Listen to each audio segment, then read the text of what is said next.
Hello, my name is Ed McDonald, and this is my documentary, Bad Things Leading to Good Films. Today, I want to interview find out their opinions of Vietnam 9/11, to see whether these films influenced certain films and how they felt as the audience.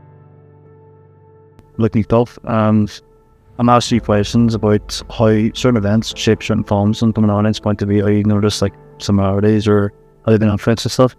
So the first question is, do you think Vietnam influenced Taxi Driver in any way? I'd say so. If I remember right, it's been a while since I saw Taxi Driver, but isn't Robert De Niro's character a Vietnam vet? Isn't that part of the story? Right. Yeah. So there's that aspect of it, but there's also that sort of time period in American cinema.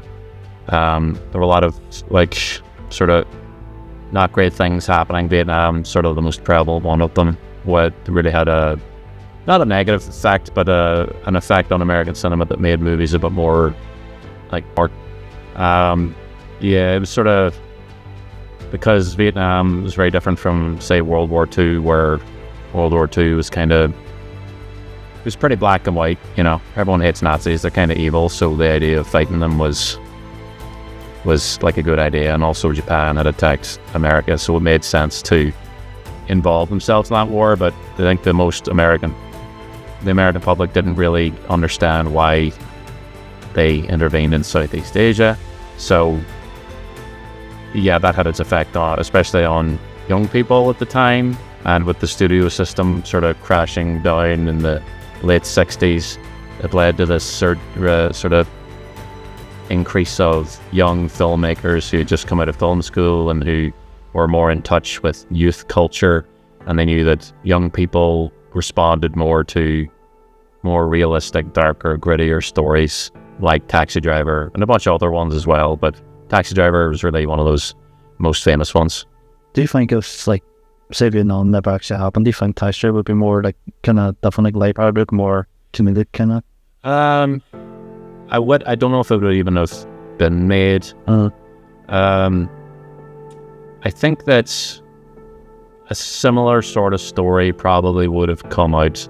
I could picture that happening, even if it wasn't because of Vietnam. Yes, there is an influence, like war, particularly big wars that, the population, parts of the population of that country are involved in, will always have their effect. But I think that people like a bit of mix of both. They want it to mirror their reality, but sometimes they want a bit of escapism as well. Mm-hmm. Yeah, that's good. Thank you, Luke, for being interviewed. Sure, happy to be here. Okay.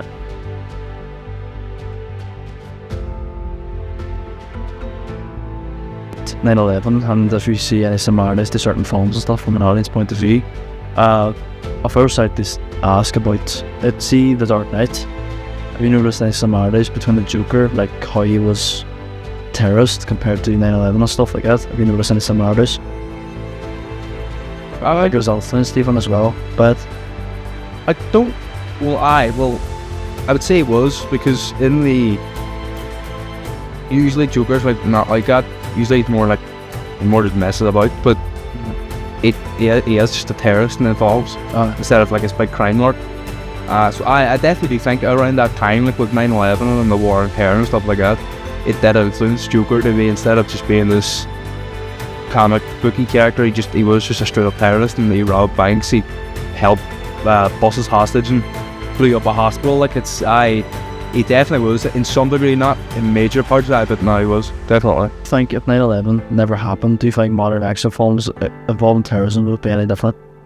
I feel like they would be. I feel like they'd be more, not silly, but they wouldn't, I don't think they'd take themselves as serious. A big thing I think of, I don't know if you could use Die Hard, but Die Hard, obviously, a terrorist is bolted up there, and the way he died, he sort of dies in a silly way. It's like he falls off the building, and so John McCain, he's the only one that stops him. But I think shortly after 9/11, I think things became a lot more serious, and it was a terrorist. It was this big group of boys, and they were stopped by this other big group of good guys, and it was a lot more serious, definitely happening.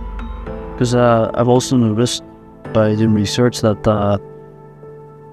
London Has Fallen and stuff like that, them kind of films, they were made not based off 9/11, but they were slightly influenced, I've noticed. And I do think as well that from an audience point of view, noticing similarities as well from that as well. Like, have you noticed? Have you ever watched those films? I've never watched them, but I'd say they probably are inspired because that's the whole thing. London is falling. Obviously, London. A major terrorist attack happens, and I think it destroys society. I don't know. I've never seen it, so I think like stuff like that has been more common, definitely in cinema. Like with it, like just terrorists, they become the bad guy bonus, and more so than ever.